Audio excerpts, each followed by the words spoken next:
বঙ্গোপসাগরে সৃষ্ট ঘূর্ণিঝড় ফেঞ্জাল বর্তমানে পুদুচেরির থেকে ১১০ কিলোমিটার দূরে অবস্থান করছে। সেটি আজ সন্ধ্যের পর থেকে এবং রবিবার ভোররাতের মধ্যে তামিলনাড়ুর চেউর হয়ে স্থলপথে প্রবেশ করার সম্ভাবনা।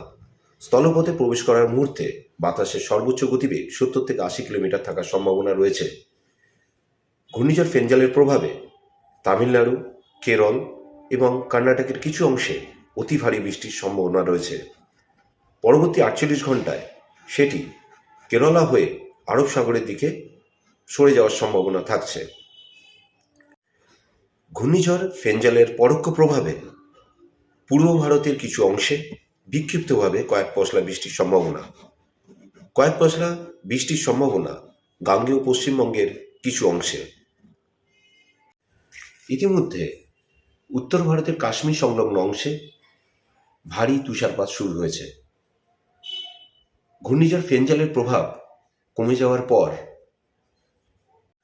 আগামী ৩-৪ দিনের মধ্যেই পূর্ব ভারতে পারদ নিম্নগামী হতে শুরু করবে।